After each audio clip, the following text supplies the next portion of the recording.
You are now tuning into the Resilient Podcast. Enjoy the show.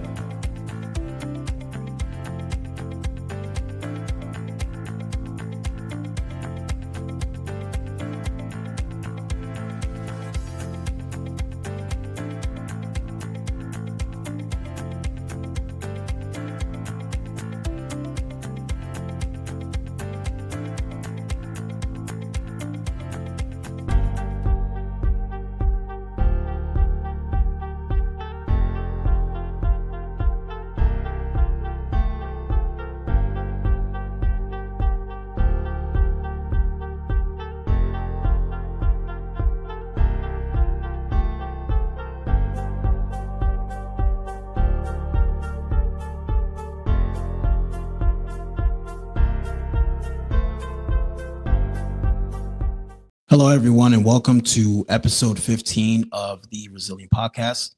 Today, I have a very special guest. This gentleman, I came across him a few months ago on social media this year. And, with all of you that know the journey that I'm in, the healing journey, I have been doing what people have said to me in the past, where they say, be mindful of the content that you consume. Remember that sometimes certain content that you consume could dictate how you feel.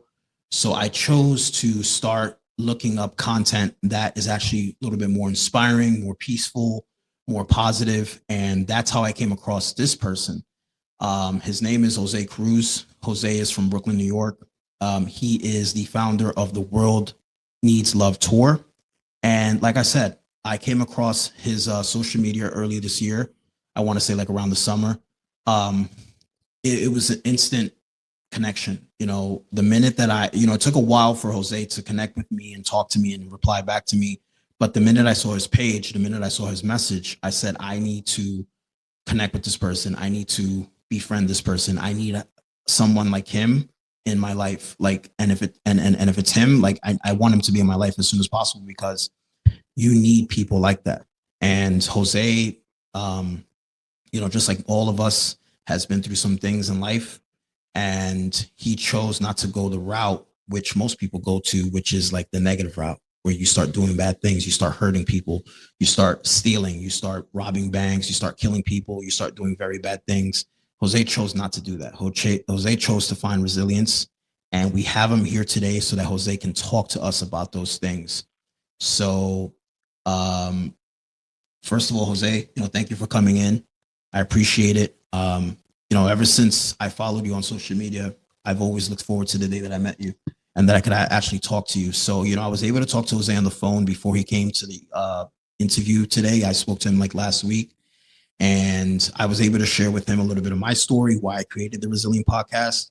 He was able to share a little bit of his story. And the thing is, his story is already out there to begin with. So if you actually follow Jose on social media, all you have to do is just follow him on Instagram, and we'll get into that later, like his social handles. But if you follow him on social media, you'll be able to actually see his story, because he's posting literally every week. And I don't think there's a bad post that he's posted yet. I think that everything he's posted is beautiful.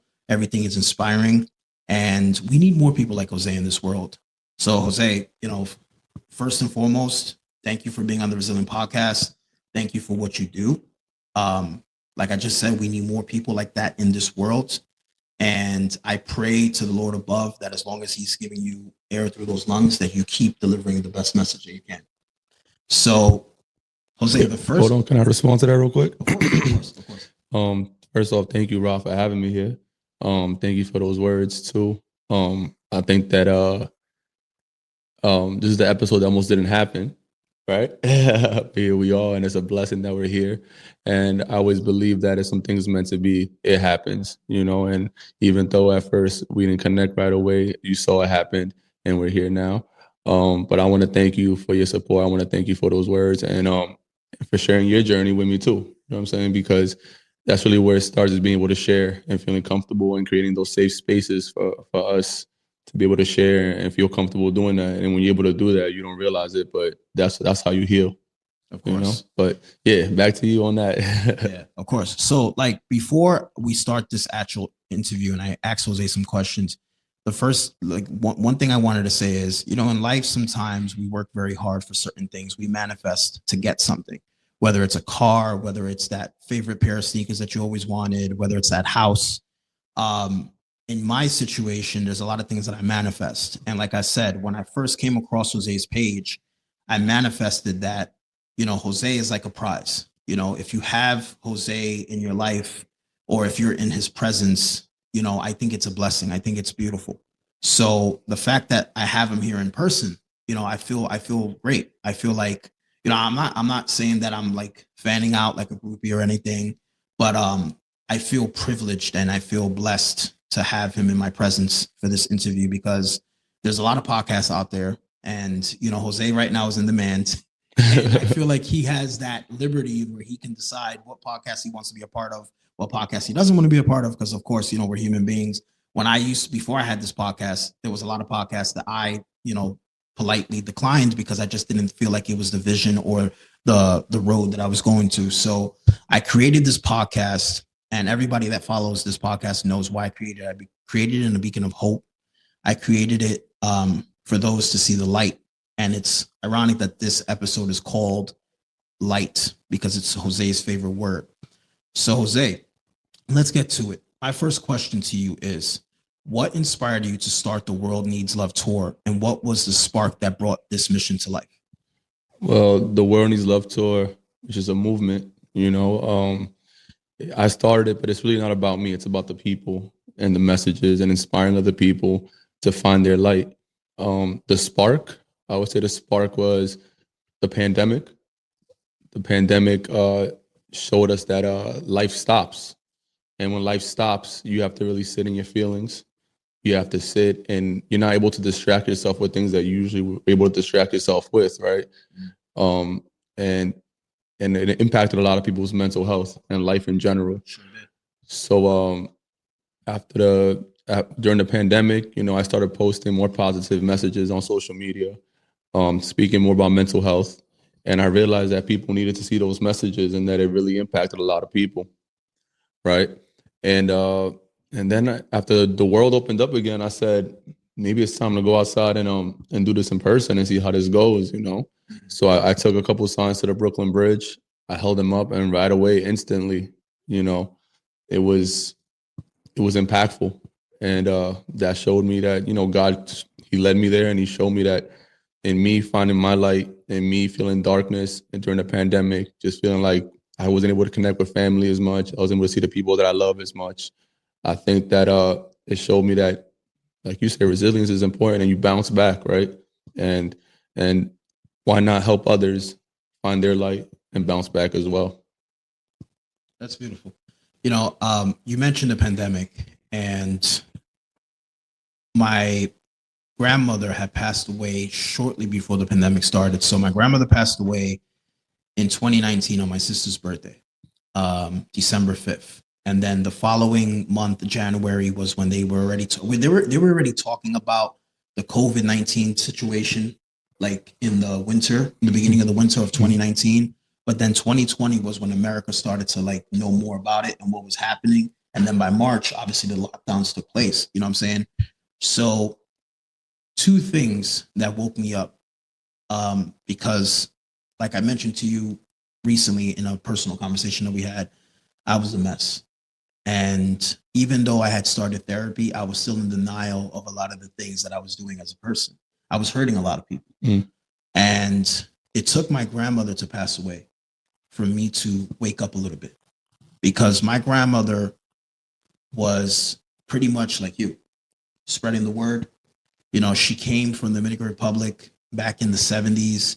Reason why she came here, and I've never really shared this with people, especially in the open, because sometimes you got to be careful the information you put out there.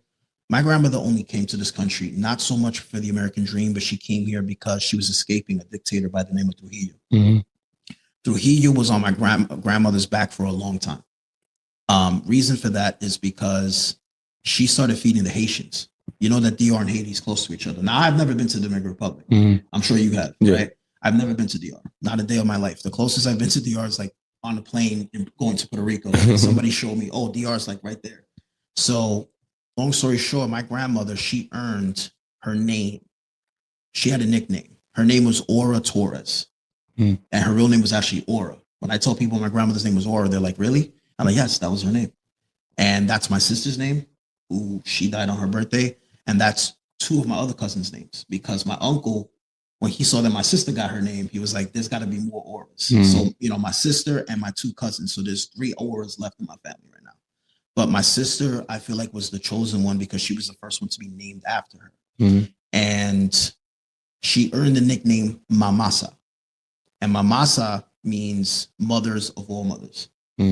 And my grandmother fed so many people, not just in DR, but in Haiti, because she didn't like what was going on with the separation of two pretty much one island and then just 2 parts. And Haiti getting the worst part of the island, which is the part where all the hurricanes happen, all the, the earthquakes, and DR doesn't get too much of that, even though they're on the same island, you know?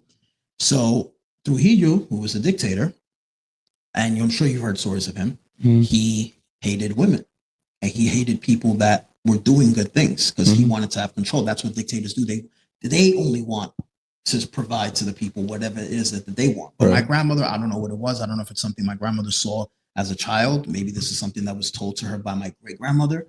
You always have to give, no matter if you have very little. And my grandmother used to feed these Haitians. And when they asked her, why are you doing this? She said, because when they come over, most of the time they get killed.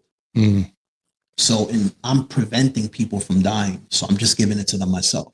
So she would literally go to the frontera where Haiti meets DR. And she would give people stuff. And remember, those fronteras, there's usually people there that work for the government. So they were watching. And some of them were okay with it. Some of them were not. And they were the ones that would go back and snitch. And it got to Trujillo's ears that this was happening.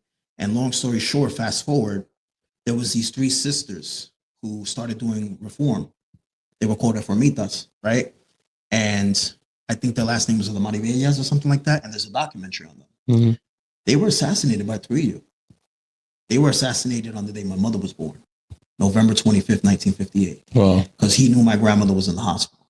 So he felt like if she finds out what happened, even though she just had a baby, it's a way of saying to you, like, you're lucky you had that child, but you know what you're doing. And I want you to stop. And if you don't stop, there's going to be consequences. So overall, my mother came here around 17. I don't know exactly what year it was that Trujillo died, because eventually he got killed himself, And my grandmother already had other children, but she decided that it was time for her to leave, to flee DR. Because she's like, if I stay here, my kids are going to die. People have been doing my de ojo on my kids. And for those that don't know what my de ojo is, it's like a thing back home where we say that people actually do voodoo and they do like witchcraft on you. And we know a lot of people. We've heard stories like of people that had my de ojo, you know what I'm saying? And my grandma didn't want any of that. She lost like a few children to miscarriages and whatnot. And literally that, like my de ojo, people like manifesting for my grandmother to lose that child. So long story short, my grandmother came here. And the minute she came here, she already solidified her legacy back home. Everybody was sad. Everybody was heartbroken. Those Haitians were heartbroken. And they were like, Mamasa's leaving? And like, yeah, Mamasa's leaving because she wants a better life. So mind you, my grandmother came here. I don't even know how my grandmother had money, because when you think about that era, she was born in the 20s, the 1920s. So I'm like, how did people find money back then? Was money even a thing? You know, because I don't know if money was a thing in the 1700s or the 1800s. I don't know. I don't know what they were using it as an incentive to, buy something. But she came here. She met a man. She had been separated from my grandfather for a long time. She met a man here. His name was, we called him Don Ernesto, but his name was Ernesto. He was the closest thing to me as a grandfather, because I never met my biological grandfathers, either of them. My father's, and this is my mom's mom I'm talking about, by the way. I never met my father's father, and I never met my mom's dad, because he always stayed in DR. He never wanted to come to this country. And he decided ultimately to stay over there because he felt if he came here, he would die quicker from like all the chemicals and all the stuff that they put in. And mind you, this is back then that he felt that way. Just imagine now. People are like, oh, all the food here is processed, whatever, blah, blah, blah. So she came here. She chased the American dream. She met this man, Ernesto. He helped her get everything she needed. He helped her bring my mom's entire family. Well, not everybody, but like those that wanted to come to America. He was a lawyer. So he helped her legally bring these people to this country. Not only that, he also brought my father's side of the family here. She also, well, her and him, they brought my father's side of the family here. And there's a crazy story to that. I've mentioned Trujillo to you. Trujillo had a right-hand man. His right-hand man was my father's uncle. When my grandmother found out that my mom and my father were actually falling in love, she told my mother, do not fall in love with that guy. His uncle tried to set me up so many times to get killed. And now you actually falling in love with his nephew. And my grandmother purposely moved my mom here to stay away from my father. It's crazy. True love always haunts you. My father came to this country years later. Mind you, my mom has her own kids already. She was 2 kids in. He was already 1 child in. And he came and got my mother.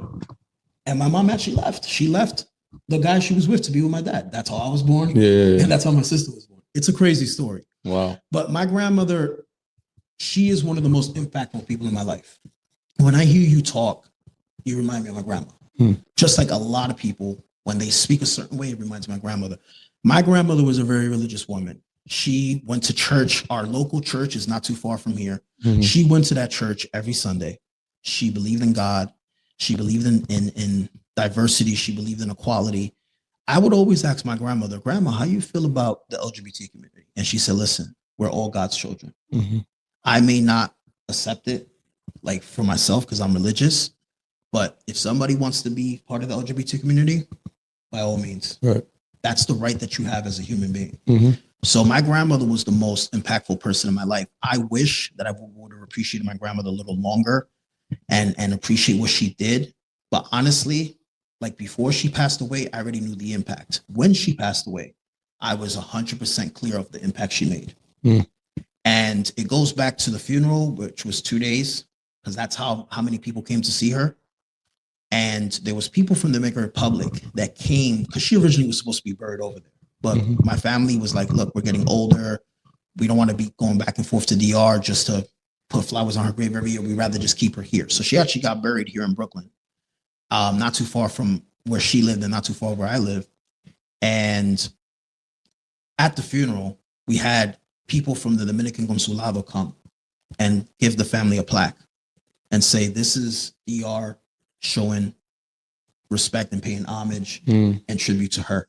Wow. Because she technically wanted to be buried next to her mother back home. But she didn't. She got buried here. So we're bringing you this plaque. You know, we flew all the way over here to pay respect, but also to give you guys this plaque. And when I heard that, I just didn't know how to control myself. And you know, like they say, man, don't cry, man. Right. I couldn't help myself. Of course. I didn't even have time to go to the bathroom. I just put my head down and I was like this. And people were talking to me like, yo. And I just have my head down because I'm crying. And I'm like, I can't believe my grandmother was so impactful. So when she died, it woke me up. And I said to myself, in some shape or form, someday, if it's possible, and I pray to God that he gives me the strength to do this, I want to create maybe like an organization just to, like pay homage to her and tribute. And this is the first time I share this publicly. And the reason why I'm doing this is because you're here. If I ever create a foundation, I want to call it the Aura Foundation. Because that's literally beautiful. Yeah. You know, some people are like, well, you know, she's known as Mamasa. Why not call it the Mamasa Foundation? And I'm like, yeah, but I want to connect with everybody. Right. Aura is a word that everybody understands. There's a guy that I know, his name is James. When I told him my grandmother's name was Aura, he cried on the phone. Oh, yeah. And I'm like, James, why are you crying? He goes, do you not know how beautiful the word Aura is? It's a beautiful word, man. And I know that recently in your social media posts, I've seen people saying the word Aura to you. You know what I'm saying? So my grandmother woke me up. And then COVID woke me up. When I realized how much people were not fortunate to have, like, when I thought about COVID, when COVID was happening, a lot of people didn't think about this.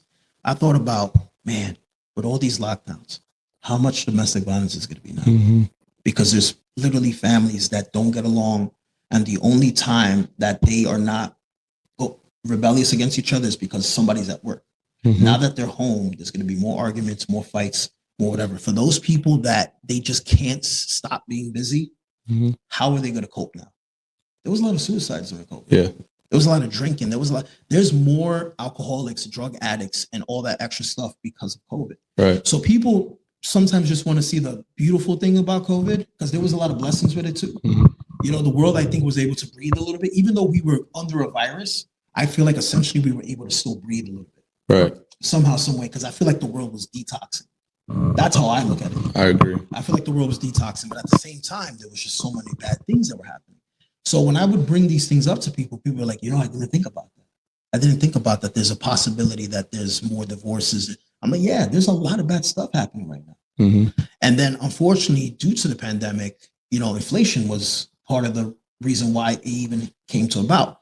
So that's another thing I had to educate people on. I was like, it's not so much the people in charge right now that are responsible for it. It's the lockdowns. It's think about it. When there's lockdowns, money is not being generated. Mm-hmm. So once the world opens up, you think that money's going to be there? Absolutely not. Especially when there was so much aid being sent out. Like all these billion-dollar corporations got money. Most of us got stimulus packages, stimulus checks. Right. A lot of that money was being used. Money that actually didn't need to be used if there was no pandemic. Mm-hmm. You understand what I'm saying? So I'm humble for that because COVID was very bad for a lot of people. And at first it was bad for me, but at the same time, I found the blessings to it. Mm-hmm. I was able to walk outside, even if it was with a mask and gloves, but I was able to look around and see that, yeah, it was a ghost town. And for every death, when I started finding out of the people that I knew that were dying from it, because at first I was like, is this real? But when I started walking up to, because I live in this neighborhood, when I started walking up to the Methodist hospital where I was actually born at, and I saw these freezer trucks outside, because my brother had told me those freezer trucks is because they're putting bodies in there, right? Because the hospital is running out of space. Mm-hmm. And I saw that and I got the chills, like if I was in that freezer. And I said to myself, man, count your blessings, not your problems. Mm-hmm. We lost so many people during COVID. I'm sure you lost some people during COVID, and we can't get them back. But we're here, we're breathing. I got COVID once. It wasn't that bad. I got vaccinated because I wanted to do the right thing. I'm not sure if you got vaccinated. You got vaccinated? Yeah. You know what I'm saying? And I'm sure you did you ever get COVID? Yeah, I did. Yeah, really bad, actually. You see? So, but at least you feel better now, right? Yeah. And it's a blessing. It's a blessing. You know what I'm saying? So I just wanted to share that. I've never shared that before publicly with anybody. I've shared it like maybe with friends, like behind closed doors, but I've never shared it out in the public. So it's out in the public now. I'm just very passionate about everything. Every time someone dies, I keep saying, that's one life that today, unfortunately, is gone, but there's another life being born. And that person that just left this world, hopefully those new people coming into the world, they have a beautiful, remarkable life. Because life to me is a gift. Mm-hmm. Sometimes babies are carried in the womb for 9 months. And by the time that mother gives birth, that baby could die that same day. Mm-hmm. People don't realize that. Right. There's sometimes a woman that carries a child for 9 months in her stomach, literally waiting for that baby to come out, has clothes for them already, the crib set up at home. And then God forbid, unfortunately, they get the bad news that the baby didn't make it. Right. So all that stuff matters to me. Mm-hmm. It really does. And I love that I have empathy. I get criticized for it a lot. A lot of people are like, man, you think too much and you worry too much. And that's why you probably go through the things you go through. I'm like, no, it's okay to have empathy. Mm-hmm. There's nothing wrong with having empathy. What's wrong with having empathy?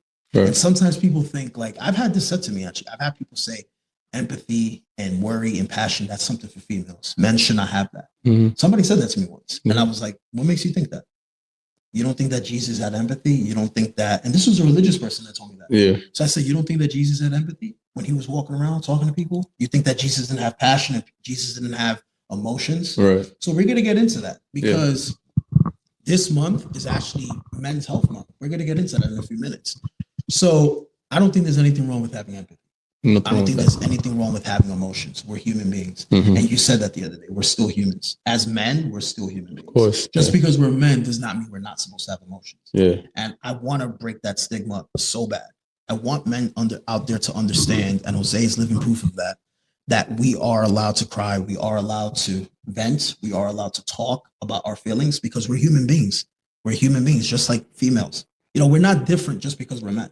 Right. We're not a different species. We're still human beings. Definitely. So, Jose, my second question to you is, could you share more about your background and the personal experiences that led you to become a mental health advocate? Well, I'm going to say that going back to what you said, just being a human, that's what led me to become a mental health advocate, life. And the pandemic, I would say, is definitely a big part of it. Losing one of my best friends before the pandemic definitely impacted my life. But I think that it's a combination of just the things you go through in life. I think it also has to do with the fact being your culture, how you were raised. I just learned about mental health later on in life. You know what I'm saying? Like, it makes me happy to see that schools are making more of an effort to speak about mental health to the young kids. You know, I've gone to schools to speak to kids about self-esteem and believing in themselves and the importance of taking care of themselves and the importance of mental health. And I think that that shows that we're trending towards the right way, right? And I say that because when I was in school, I don't remember anybody ever coming in and talking to me about mental health. I don't remember having a assembly about mental health. It was always some boring assembly about that I'll be bored about, you know, just keeping it a buck. Yeah. That's what it would be like, you know. And when I go talk to these kids, like, they see me, they can relate to me. They know it's coming from a space of somebody that was sitting in those same exact seats that they were sitting in the same communities that we come from, where our stories may not be the same, but it's similar. Our parents might be coming from the same place. And I think that it's our responsibility as adults, once we know these things, to shine our light, especially on the youth, because they need guidance and they need the help and support. And especially as men, you know, I try my best to, if I go to a playground and I'm playing, you know, basketball, I'm very competitive when it comes to sports, but I always try my best to also, you know, if I see a younger kid, a teenager that's playing on my team or something like that, like, you know, boost him up, you know, like not be hard on him, like not be tough on him, you know, give him that confidence, because that's really what's lacking in this generation, is the confidence. And not just in this generation, in this world, people lacking self-esteem, confidence, not believing in yourself. And when you don't believe in yourself, you don't believe in nothing else. And then you try to stop others from believing in themselves. And it's just a vicious cycle. But I'm gonna say, you know, the short answer is being a human in life is what has led me to this. You know, there's been certain things, like I said, deaths in the family, the pandemic and things like that. But overall, it's just understanding and learning about yourself is what led to this journey. I agree with that 100%. And, you know, Jose, I want to thank you for doing what you do as far as going to the school to talk to the kids. One of the reasons why I created this podcast is so eventually when this podcast is out there and it's, you know, in the public eye and everybody knows what the Resilient Podcast is, I want to do the same thing too.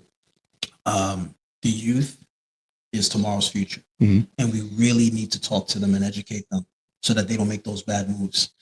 If I didn't have the influence and the guidance that I had from my grandmother and from these strangers that were like kind of like father, mother figures, because my parents were too busy being, you know, who they were, in the sense of my mom raised 4 kids by herself. My mm-hmm. father left the picture in the 90s. Even though my parents today are friends, it was a lot that I saw growing up. So my mom had to raise 4 kids. There was a lot of sacrifices that she made. She came to this country, and I remember her saying, like, I didn't come here for this. I didn't come here to struggle. If that was the case, I remember her actually resenting to my grandmother, why you brought me to this country. Mm-hmm. I could have been living better in DR.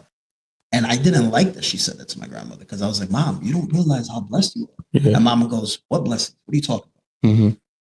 But now my mom is 65, especially after my grandmother passed away. She realized how grateful she is and how blessed she is. Yeah. You know, she's like, I may not have had the best life, but I'm proud.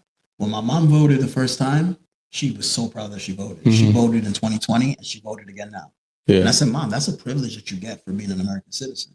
Not everybody gets that privilege, you know, that opportunity. So my mom now says, I love, you know, being in this country, even though a few years ago she didn't feel that way. Right. So, you know, my parents, they didn't have time to educate me. Right. So the people that did educate me, thankfully, my grandmother, family, friends, that sometimes my mom would be like, be careful with that person, because why is that person trying to talk to my son? You know, what's going on? But she didn't know that they were just trying to give me advice. If it wasn't for that advice, Jose, I probably would have been a thug in the street, stealing, probably would have been part of a gang. Mm-hmm. You know, we were both raised in Brooklyn. Mm-hmm. You know, growing up, especially like I'm a little older, I'm 8 years older than you. Mm-hmm. When I was a kid, there was a lot of gangs out here. Yeah. The Bloods, the Crips, La Nieta, you know, Latin Kings. Right. And it was bad. It was really bad. My mom was scared for me to go outside, because my other brothers were always constantly getting in trouble and coming home in trouble. So she was like, I have one more son. I don't want him to turn out to be a bad one too. And thankfully, I actually came out the right way. You know, I even though I did some bad things in my life, knock on wood, I never got arrested for stealing. I never got arrested for killing somebody or any of those things. And for the most part, I had a good head on my shoulders. Yeah. So I'm thankful for that. I'm thankful for every folk that as a child gave me that information. Because even though maybe at the time I didn't understand why they were giving me that advice, as an adult, when I was a teenager and I was in my peak, I started to say, wow, thank you. So what you're doing right now, I think is a beautiful thing. Thank you for doing that. I'm pretty sure, Jose, that someday some child is going to come back to you as an adult and say, do you remember me? And you're probably going to be like, no. Yeah. You're going to be like, you gave me advice when I was a child. And I think that's going to really like make your heart just sink. You know what I'm saying? Because you're going to be like, wow, like I made an impact in somebody's life. Definitely. You know? So I really, you know, that whole thing you just said, like, it really made me feel good because I'm like, wow, like, you know, Jose said he didn't have those resources. He doesn't remember really somebody coming to his school, but even though he didn't get that, he started giving that to children. Yeah. And that's something I've always wanted to do. I've always wanted to be a public speaker. I've always wanted to be a public advocate, but I've always wanted to start talking to the children because I feel like the children are more vulnerable and they need more of the guidance. You know, adults, sometimes we can figure it out, but it's still good to give adults advice. Of course. Yeah. You know what I'm saying? So now we're going to talk about resilience. Resilience. So in regards to resilience, Jose, can you tell me what does resilience mean to you on a personal level? And in what ways has it shaped your journey and purpose? Resilience. I love that word. To me, you know, I think when people think of resilience, they think of like big moments, right? Okay. But to me, waking up this morning is being resilient. Look at that. Every morning you wake up, you're being resilient. Because you know when you wake up in the morning, there's a possibility and a chance, there's a challenge or an obstacle you will have to face that day. Yes. That is set in stone. No matter how great your life is, how beautiful it is. It could be something as small as you didn't even go out, leave the house, but you might lose the TV remote and you got to find it. You know what I'm saying? It could be something as small as that may have been, but you wanted to watch that show or something, so you found it. You were resilient enough to find it. So to me, resilient means just waking up every day and understanding that you have, you know, the opportunity to live. And the opportunity also includes obstacles, bumps in the road, challenges, but you still get up every day and you still take on the challenge. And I think that we sometimes take that for granted as people. And I think a lot of people take it for granted. And that's something that we need to really appreciate and be grateful for, because life is a gift. So even though there's obstacles in the way and you're going to have bumps in the road, you have the opportunity to get over that bump. You have the opportunity to fight through that obstacle. And not many people sometimes have that opportunity. So that's what resilience means to me, man. I like that. You know, I've never ever in the history of asking people what resilience means, nobody ever mentioned the whole part of waking up.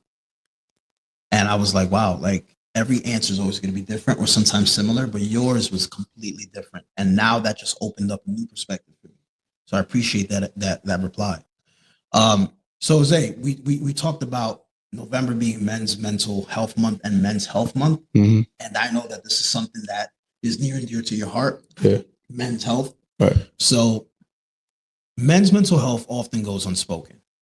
What is your perspective on the importance of addressing men's mental health, and how can society better support this conversation?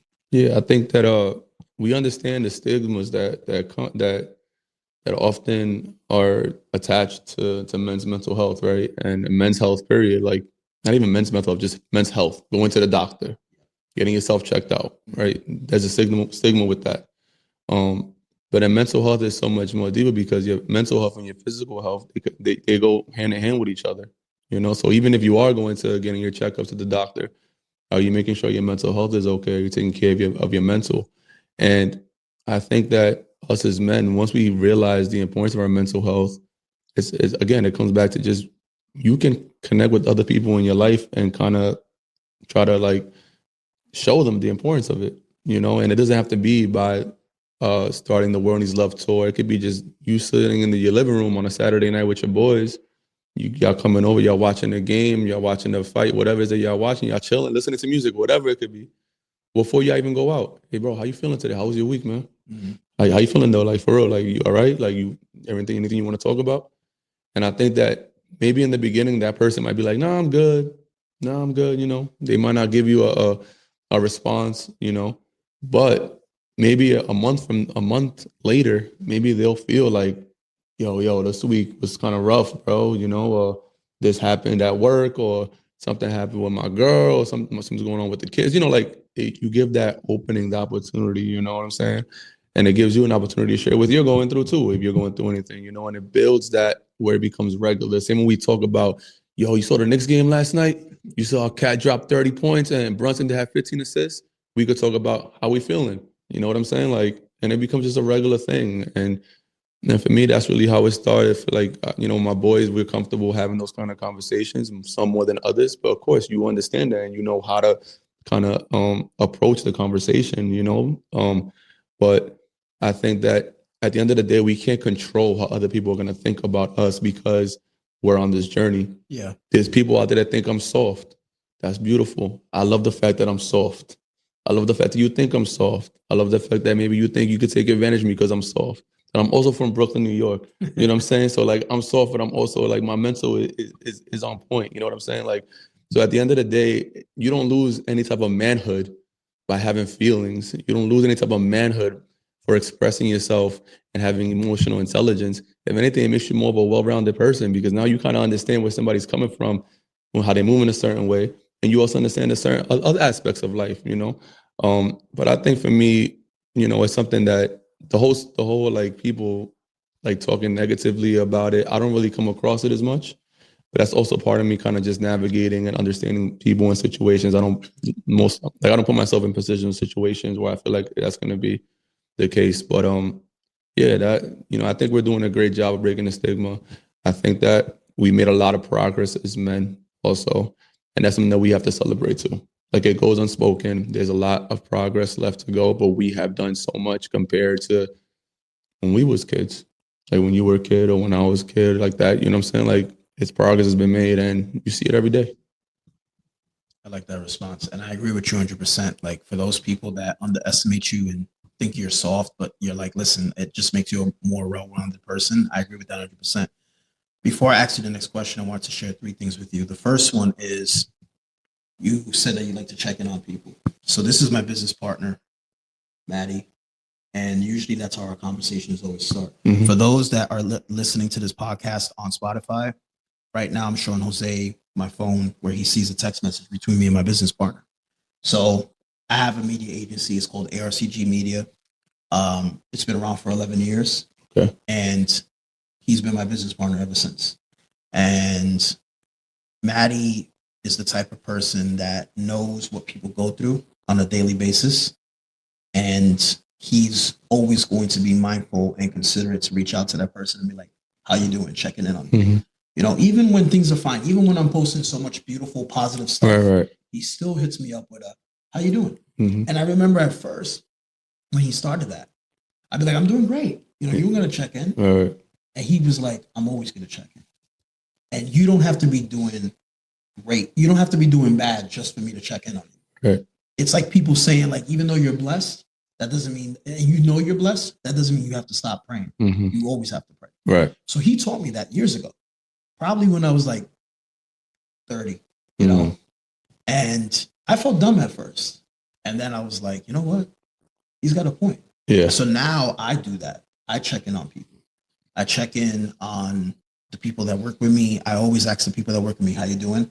And I reach out to Oscar. He's all the way out in Texas. How you doing? I reach out to, Diego. Diego, how you doing? How you feeling? I do it to the other guy that lives in California, Carl, all the time, especially since he had a car accident a year ago that he almost died in. And checking in on people is not a bad thing, folks. It's okay to ask somebody how you doing. Yeah. 100%, For sure. And the 2 other things I want to share with you is, the first thing is, since we're in the subject of men's health right now, my father's dad, unfortunately, he passed away from suicide. And the reason why he committed suicide is because he had prostate cancer and he couldn't deal with the pain. I would think that because my grandmother, my father's mom, passed away from cancer, and that's when it was terminal cancer in the 80s, and they still didn't know what terminal cancer meant, right, that he would look at that later on in life and be like, I can't go down that same road. The difference is she passed away from the cancer. He didn't want cancer to kill him, so he killed himself. Hmm. That was my father's father. He hung himself in the Dominican Republic. Of course, that shattered my family's. I was still little, so I didn't really understand what was happening. A few years later, my father gets prostate cancer. Hmm. So it's actually hereditary. It's in my family. Mm-hmm. I have cancer, diabetes, and all that. I'm a diabetic right now. But cancer and diabetes runs in my family. Yeah. So my father, thankfully, the minute he felt that first pain and he went to the doctor, they found out that the prostate had cancer in it, and it was the size of a ball, like a handball. Okay. And you know the handball is different from the regular ball. The handball is actually like a harder ball. Yeah. That's how big it was. It was a tumor that became cancerous. Mm-hmm. And thankfully, my father did not do what his father did. He actually went to the hospital and said, I need surgery. The reason why my grandfather killed himself is because, like you said, men sometimes don't want to go to the doctor. Mm-hmm. So mind you, can you imagine how many people were telling my grandfather, go to the doctor, no, I'm good, I'm fine. And then once he knew that he had it, still, I want a longer life. Yeah. Instead, he shortened his life. Yeah. And I'm sad that I never got the chance to meet him. I never got the chance to have that conversation. I wish that even though I was a kid, I had the courage and the wisdom to reach out to him and be like, Grandpa, you can do this. Yeah, you know, you have people. Maybe he didn't have too many people supporting him. He probably just had people telling him, go get surgery or go get checked. But he didn't have people like actually giving him the education that there's other things. Especially in that time. Yeah, especially in that time. You know, this happened in the 90s when my grandfather committed suicide. So I've always been told, make sure you check yourself every year. Mm-hmm. And even though in the first few years, I got a little annoyed with my doctor because I kept saying like, hey, the doctor's like, hold on, you're too young. And I was like, what do you mean I'm too young? This runs in my family. I was like, your insurance is not covering this right now. Mm-hmm. Not yet. And I'm like, so when? Once you start getting around the 40s, I'm like, so what if I have it in my 30s? Right. So they're like, listen, we understand your concern, but calm down. Like if we detect it, we will be the first ones to tell you because we are your doctors. You know? Yeah. But this is how much I try to take care of my health. Mm-hmm. I'm a diabetic. So it's something that I could have avoided. It happened. I've been treating it. Of course, now I'm on medication that's been helping me to try to reverse it. And I'm very cautious now, you know? So I could have been like, let diabetes kill me, like my uncle. My uncle did not care about being a diabetic. Mm-hmm. I mean, he cared, but not enough. With me, when I got diagnosed with it, I overreacted. My family's like, yo, what are you doing? And I'm like, you think I want to be like Uncle Tony? You think I want my leg chopped off? You think I want to lose my eyes? Right. I don't want that. So I'm going to do whatever. And my brother, who I love to death, who's also a diabetic, don't take metformin, don't take this, don't take that. I said, I have to take whatever it is that I have to take and do the research to make sure that it's actually going to do good for me and also monitor it. Right. Because just sitting around waiting for a magic wand to be does nothing. Because you got to go work out. That's one of the main things the doctor said to me. Change your diet, work out. And with the lifestyle that I have, sometimes I don't have time to do that. People that, and it's no excuse. I'm not making no excuses, Jose. Because some people will be like, you will have to find the time. Yes, but sometimes it's 12 o'clock at night when I'm finally taking off these headphones or I'm finally turning off my phone. Mm-hmm. And I'm like, I'm tired. Even though there's a gym in my office, I can't get on that treadmill because I'm just so tired. I still need to get sleep. Right. I still need to try to get 8 hours of sleep. Mm-hmm. So the last thing I wanted to talk to you about was a few days ago, probably like a week or two ago, I was doing an event. I'm a brand ambassador for Dolce & Gabbana. So I promote their fragrances. And I overheard this young girl who works for Versace, and she was talking to another woman, and they were talking about men's mental health and men's health. Mm-hmm. And I didn't like what they were saying. And I'll tell you what they were saying. The girl kept saying, oh, in this society, in this, the men want reciprocation. Why not? Mm-hmm. In this modern day, the men are the ones that want to be treated a certain way. They want to be respected. They want to be loved. Men are so sassy. I hate that word sassy, Jose. And look, I'm not the type of person that likes to use the word hate. Yeah. But I despise the word sassy, especially when it's used against us. Yeah. What is wrong? And not because I'm a man saying this, because I have a lot of females that agree with me too. What is wrong with a man wanting reciprocation?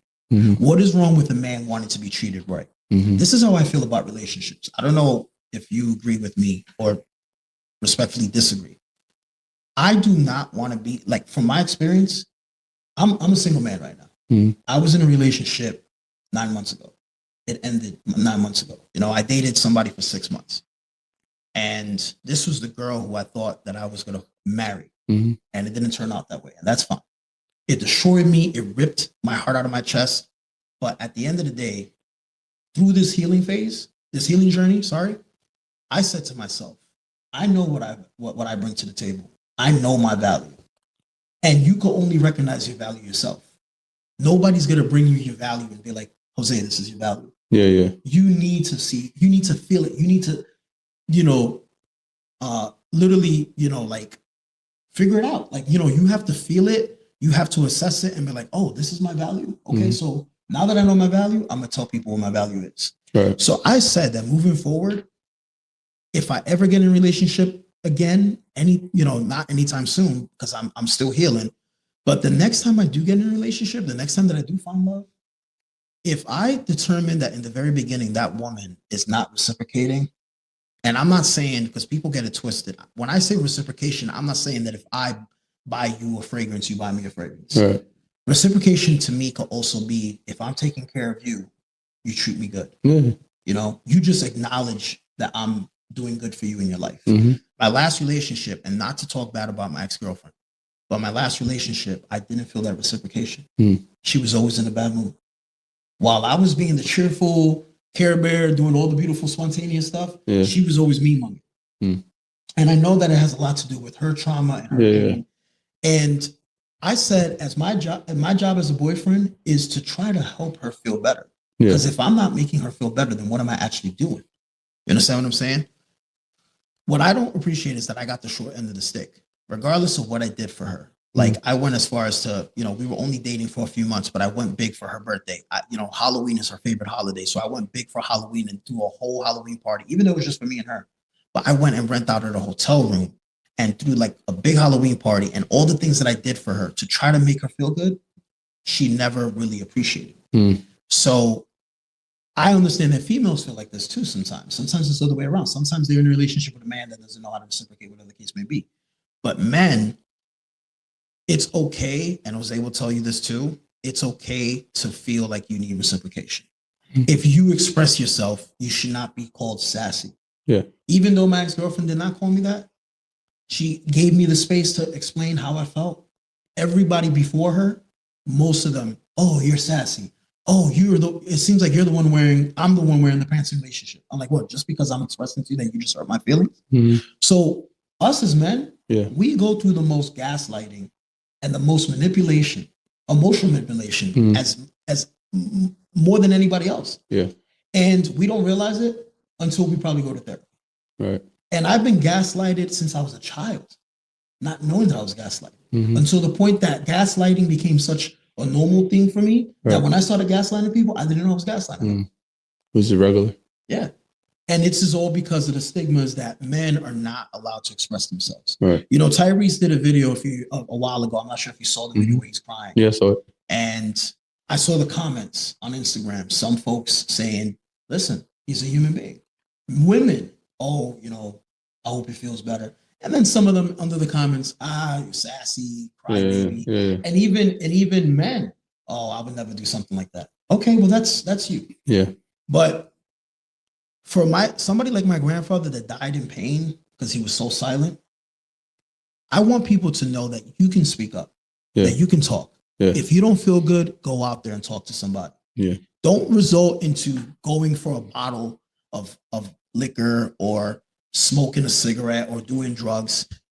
Do something healthy coping mechanisms. Like you said, go out with the boys, talk to them. You know what I'm saying? Like have some type, go into a basketball game. One of your friends is having a bad mental health day and there's a baseball game, basketball game, whatever it is. Like I've done it for my friends that like WWE. You having a bad day today? I remember this guy goes to me, oh, I got fired today. So I took him to a WWE show in Jersey.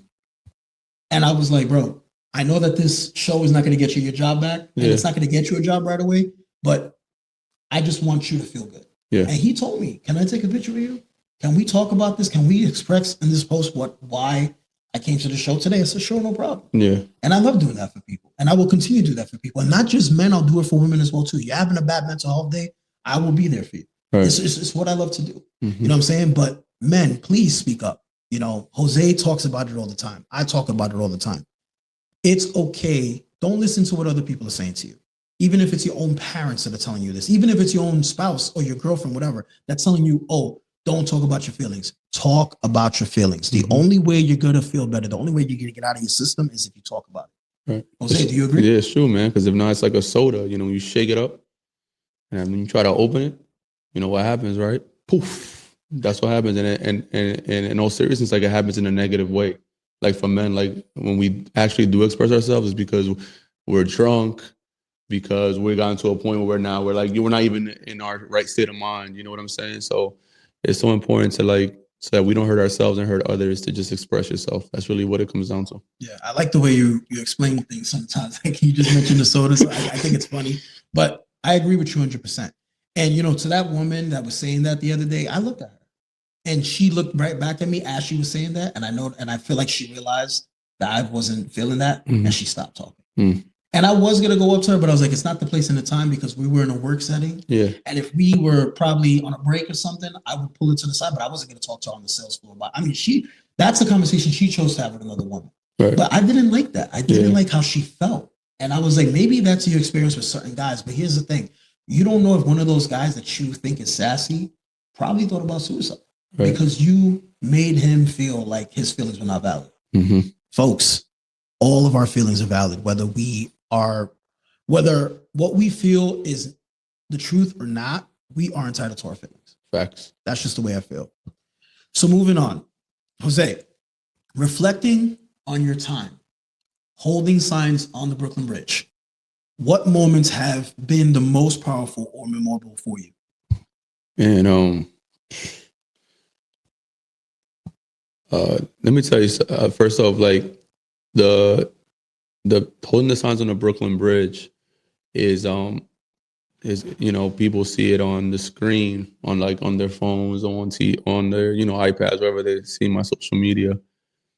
But in person, it's a whole another thing. You know, it's almost can't even think of words sometimes to even describe the feelings that I feel when I'm holding up the signs and seeing people's reactions, the conversations that I have with them, the hugs people give me, the tears.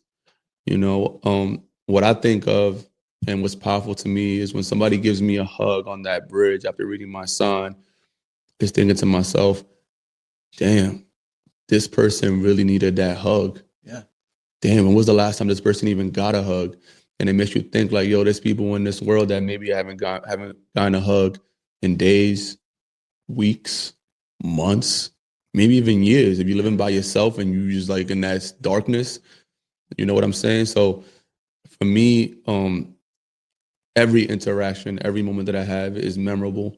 I try my best to remember everybody's face, and I always introduce myself, remember their names, so that they can always reach out and just, you know, and have that connection for life, really. You know, I've connected with people all over the world, all from Australia, Canada, Hawaii, all over the country, all over the world. I've been able to make connections with people, and it's been all through love and positivity.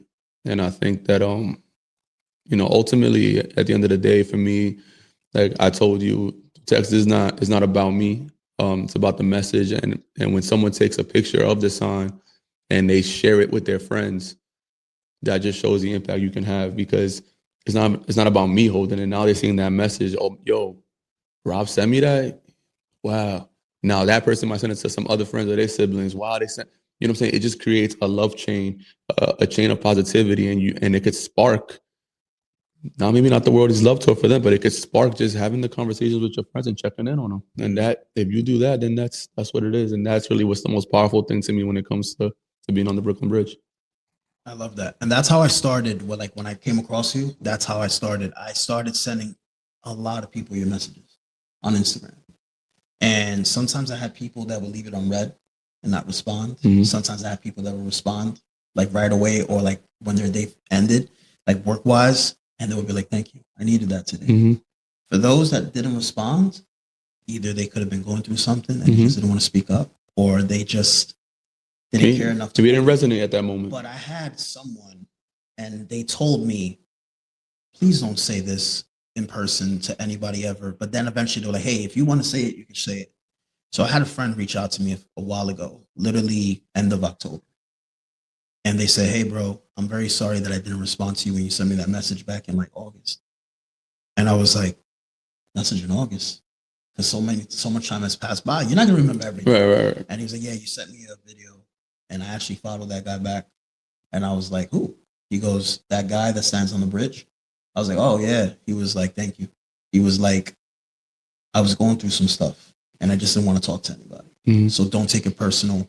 But that message actually got me through my day. Mm-hmm. And I said, I want you to reach out to Jose and tell him that too. And he was like, I'm a little embarrassed. And I was like, bro, don't be embarrassed. Reach out to him. Mm-hmm. You don't got to say Rob sent you that video. You can just be like, hey, man, your message helped me.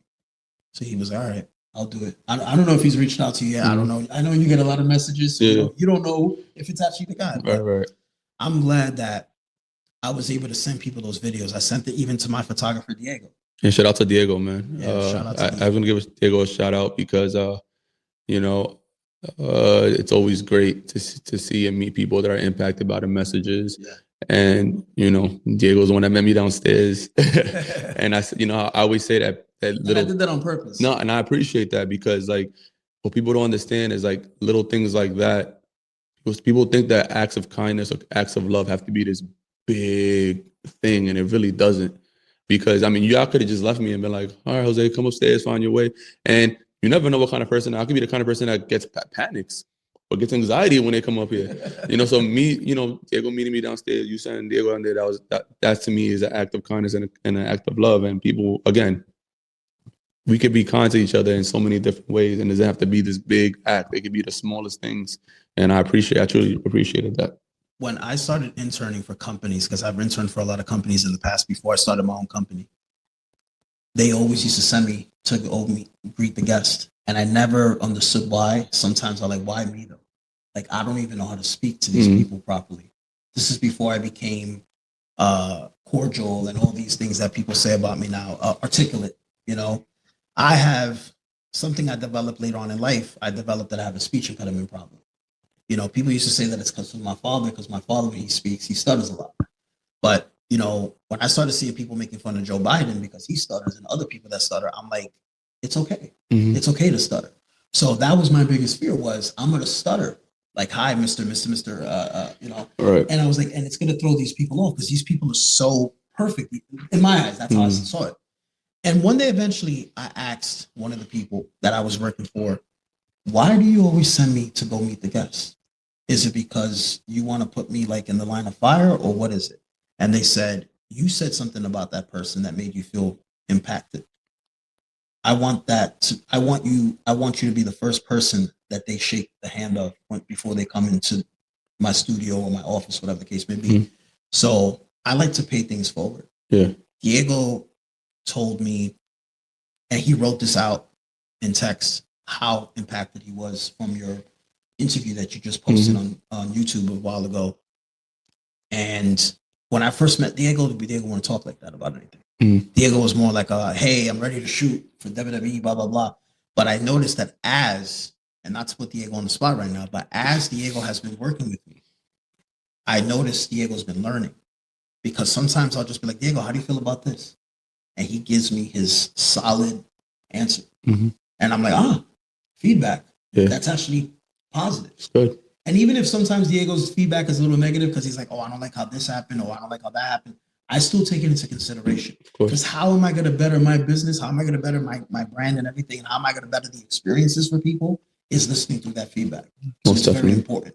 So when Diego said to me, this is how Jose's interview made me feel, especially when it comes to the anger, because I have a lot of anger issues, I said, tomorrow, I'm going to make him go meet Jose. And Diego doesn't even know why he's going there. I don't think Diego knew why. Why is he sending me down to meet Jose? Yeah. But that's the reason why I did it. So Diego, now you know.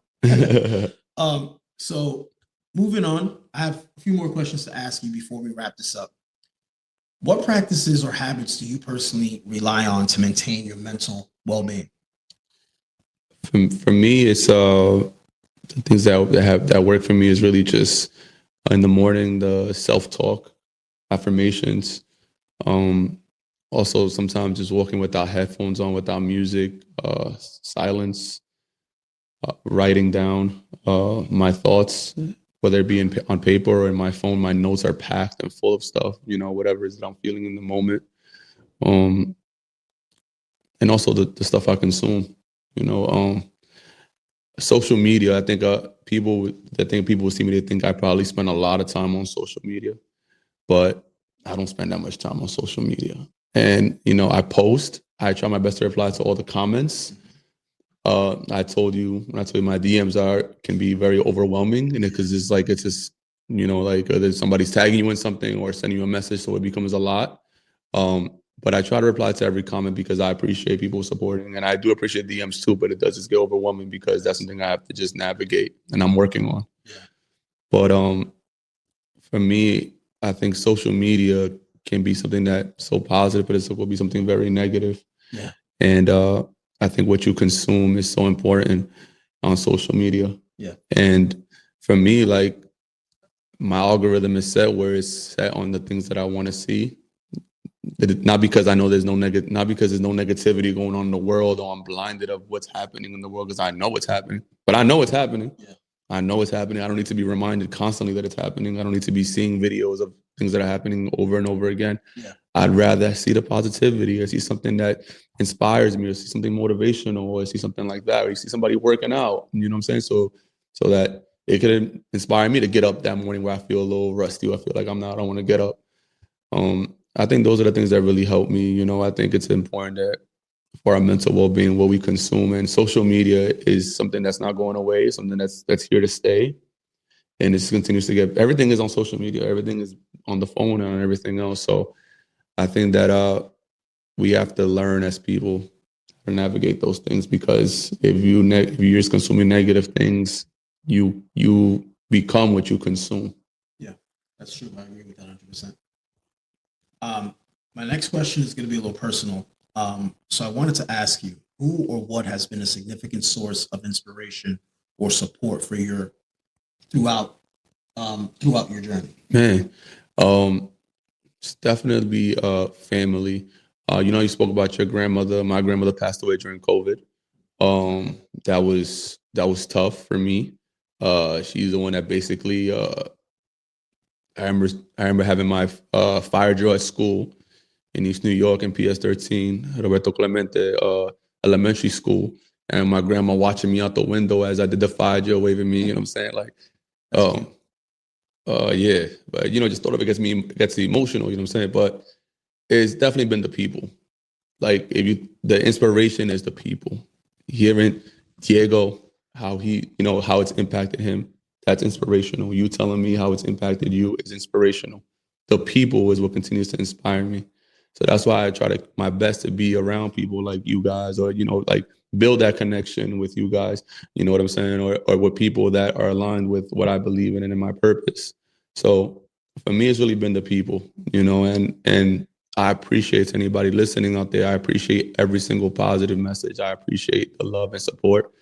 It's really what keeps me going. It's really it's like that energy, like, it gets me charged up. You know what I'm saying? Like, I'm ready to go out there and do the next thing, So it's definitely the people. The love and support from the people is really the source, from the other source. But you know what I'm saying? But yeah, the source. Another personal question I have for you. If you could go back and give advice to your younger self during a difficult time, what would you say? Man, I would say that I would tell my younger self it's okay.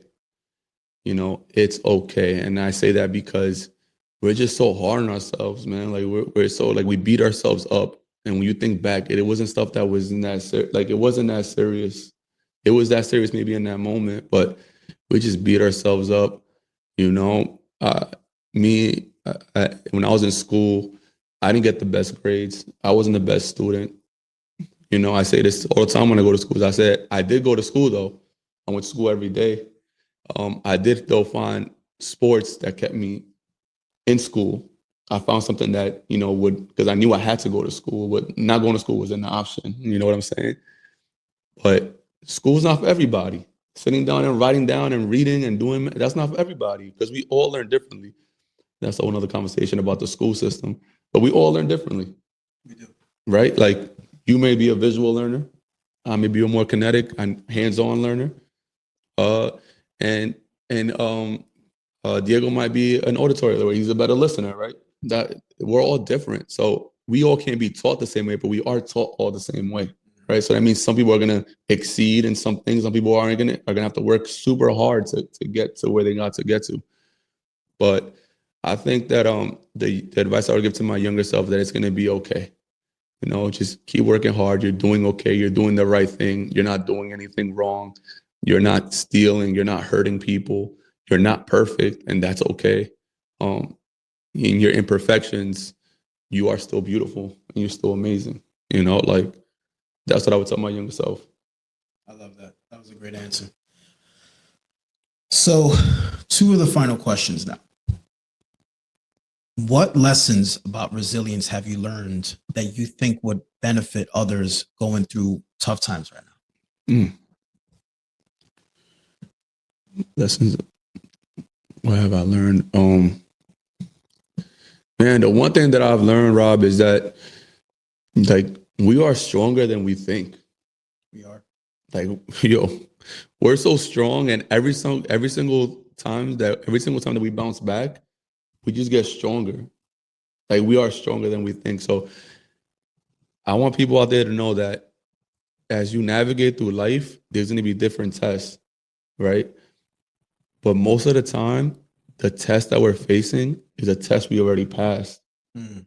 It's just that we're either in a different stage in our lives, if it's a different person, different people, different job, different situation. But the tests are very similar when you think about it. They're very, very similar. Like, there's almost a root in the things that happen to us that make us think like, yo, is God just testing me to see like if I'm gonna get through this again? You know what I'm saying? Like, am I being tested? I'm gonna get through this again. And yeah, maybe he is testing you because he knows that's gonna make you stronger for the next test. Because the tests don't stop. People think that life, no matter how great or how perfect you think your life may be, there's no such thing as perfection, by the way, but yeah, it's gonna be tests in life, bro. Like, that's just what it is. And sometimes the tests are like bigger than others, but you have the ability to bounce back and you are stronger than you think. So give yourself credit for that, like, and believe in yourself. I appreciate you saying that because, you know, this month in particular, November, for various reasons, I'm doing my very best to get through these 30 days because, one, you know, Thanksgiving was never the best at my house. So this year, thankfully, to a friend of mine that's been very close to me, her name is Estefania, shout out to her. I love this woman. She's like a sister to me, you know. She told me, listen, I know you've had a rough year. And I know that when Thanksgiving comes, you don't really want to be around your family for obvious reasons. And I know that you are not in a relationship right now. So why don't you come over to my house for Thanksgiving? Emerson is going to cook. And Emerson is actually somebody that I know at Bloomingdale's who works for a company called MFK. And I said, wow, thank you. Because last year I spent Thanksgiving with my ex-girlfriend in Philadelphia. And it was one of the best Thanksgivings I had. Because, mind you, I didn't even eat turkey. I didn't even eat turkey that day. They didn't do the traditional Thanksgiving. They had other stuff. There's a corn souffle that she made for me that I'll never forget. But her and her mother really went in to make my Thanksgiving special. And I'm sad that this year it can't be repeated with those people. But there's new people that stepped up and took the challenge and said, this is somebody that gets a little emotional during these times. So since we love him and since we care about him, we want to make that Thanksgiving special. The last few Thanksgivings, sometimes my mom's birthday usually falls. My mom's birthday is on the 25th of November, right? In a few weeks. Sometimes Thanksgiving falls on her birthday. I remember growing up, a lot of Thanksgivings where it was her birthday, there was family drama. Once there was a fight. And I remember mom crying, like, is this the birthday gift that I deserve? You know, to the people that were fighting. Yeah. And that crushed me. Right. And I think about it a lot, especially when the holidays come. Yeah. You never really forget certain things. No, you don't. And, you know, when her birthday comes up, I get emotional. One, because that's my mother. It's another year of life for her. She's going to be 66 this year. My mom has been through so much in life. So people sometimes don't understand it. Oh, yeah, it's her birthday. Why are you getting emotional, though? I'm emotional because it's another year that she's living. Another year that I get to be with her and see her. I love my mother to death. Yeah. I love my mother to death.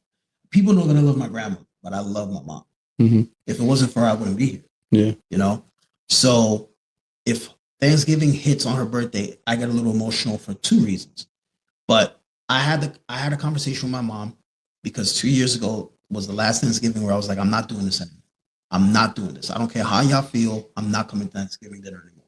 Until y'all don't get your shit together, I'm not coming to dinner. And I had that conversation and she was upset. And I said, Mom, I'm going to Philly. This was last year. No. I'm making 3 turkeys this year. I said, Mom, I appreciate it. You could put that food away for me because I'll be back the next day. But I'm going to Philly.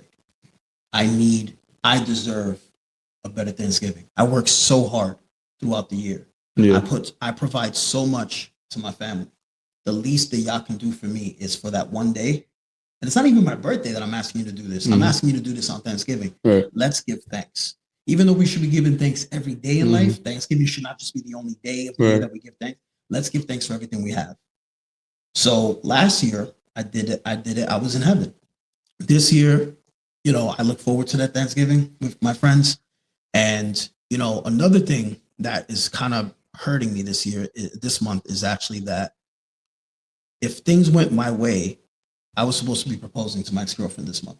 And I was going to be proposing to her the day after her birthday. Unfortunately, that didn't happen. Right. I bought a ring and then I had to figure out how I was either going to get my money back or what I was going to do. And I even told her that before we broke up, that was the plan. And I didn't say it to her so she could be like, well, you know what? Let's not break up anymore. But I just said it like, look, this is what I was looking forward to because this is how passionate I was about you and I. Yeah. This is how I thought about you and I. I had this vision that you and I were going to be ride or die, that you was going to be my soulmate. So therapy has been intense these last few weeks because I keep telling my therapist, I don't want to look at that box where the ring was supposed to be inside of. She says, throw it out. I said, that's the easiest thing to do is just throw it out, right? But I'm like, I'm doing a documentary and I want to show that box in the documentary. She goes, really? You think that's a good idea? I said, I want people to see that this is the story. This is what's really happening. And I said to her, whether I decide eventually to throw it out or not, somebody suggested, why don't you just bury that ring somewhere? Go somewhere that was special to you and significant and then just bury it. And I'm like, I might just do that or throw it in the water. Yeah.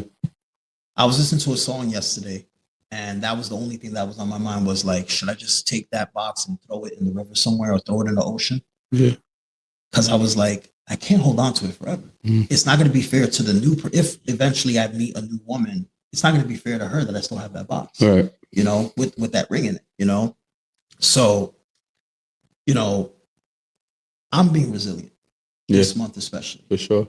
Because like I said, I want to get past through these 30 days, resilient as possible, happy. I'm not happy with the recent election results. I'm not happy that the Yankees lost, even though I see you got a Mets hat, because I really wanted to see the Yankees and the Mets. I wanted to see a Subway Series. And look, I'm a little heartbroken, but at the same time, the Dodgers were originally from Brooklyn, and I'm okay with that. Yeah. And I'm not sure if you know this, Jose, but you've been to the Barclays Center before? Yeah. Have you ever noticed a flagpole in front of the Barclays Center? Flagpole. There's a flagpole with an American flag on it. I mean, I've seen it, but I've never that flagpole. If you just walk up to it, you'll see the plaque. And hopefully the next time you go there, you're going to be like, I remember Rob saying this to me. It's going to tell you that flagpole was originally from Ebbets Field. Oh. Because that was supposed to be the original spot for the Brooklyn Dodgers. Unfortunately, because of the times we were in back then, certain folks did not want that stadium built there. Oh. Because Jackie Robinson was also part of the team at the time, who happened to be an African-American male. Yeah. When Jay-Z became part owner of the Barclays Center, one of the biggest flexes he ever did was, he asked Bloomberg, who was the mayor at the time, where's that flagpole? Oh, it's in the museum somewhere. I need that flagpole. I'm going to put it right in front of the Barclays. Oh, I know That's why when he opened up the concerts, he bragged about it, but in a good way. Because sometimes bragging is okay, as long as you're doing it in a positive way. But to me, I said, that's the ultimate flex. An African-American male being part owner of the Barclays Center and actually requesting for that flagpole to be put in front of that state. You know what I'm saying? So I will always love the Dodgers because of that. Yeah, yeah. If Jackie Robinson was alive, he would have thanked Jay-Z for that. Because I think that was the most beautiful thing. Yeah, that's so dope. Even though I'm a Yankee fan, a diehard Yankee fan like that, I still love and appreciate the Mets for being the other team of New York. Mhm. I respect the Dodgers, even though they're in the West Coast now. I respect them because even though they are a West Coast team, Yeah, they started here in Brooklyn, which is my hometown, where I was born, where the best place in the world to me, Brooklyn, New York. You know what I'm saying? Yeah. So Jose, it's gotten to the point where we're about to start wrapping up. So again, I want to thank you very much for being part of the show. I think that this has been a great conversation. Yeah, thank you for having me. Yeah, of course. And thank you for being here. This would not be possible if you didn't come through. You know what I'm saying? So my love language is gifting. I love to gift. And I have a few gifts for you. One gift I'm not going to give you on camera because I think it's special. And I believe that sometimes certain things in life don't have to be documented. I agree. And you'll understand why later on. Mm-hmm. But I do have a gift for you. It's actually right here. So I wanted to give you let's go. your Resilience Podcast t-shirt. Jose, if you don't mind, can you hold up that shirt so you can see what this is behind? Look, y'all. Got the R right here. Look at that. Fire. The word resilience. Yep. Fire, bro. So Jose, there's only one more question I can ask you. And I think this is probably going to be one of the best answers. What is your message to the world and why? Man. Well, world.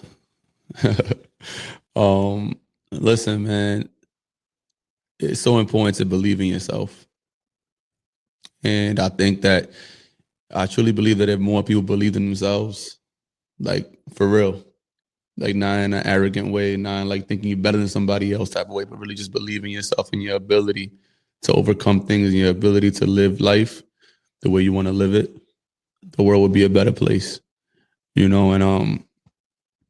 I also want the world to know that, be proud of yourself too, because maybe you're not believing in yourself. Maybe you haven't been believing in yourself, but you've still been getting up every day. You've still been trying your best. And, and I think that sometimes we take those things for granted, and we shouldn't take them for granted because you did that. Like if you had a rough day today and the roughest moments, and you were able to get up the next day, what's more powerful, more resilient than that? Because it's easy to give up. It's easy to not get up. It's easy to just lay down.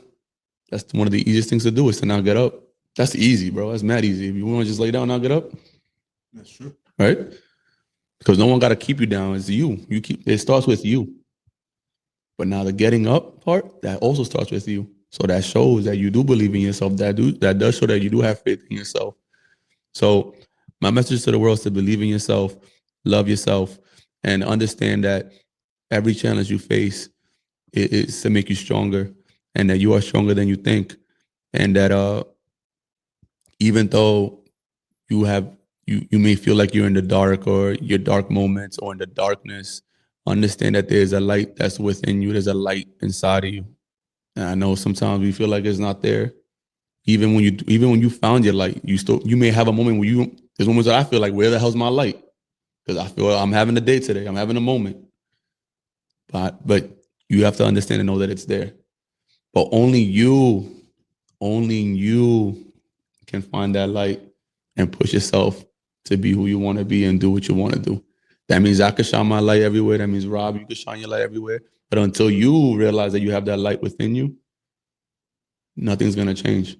So believe in yourself and love yourself.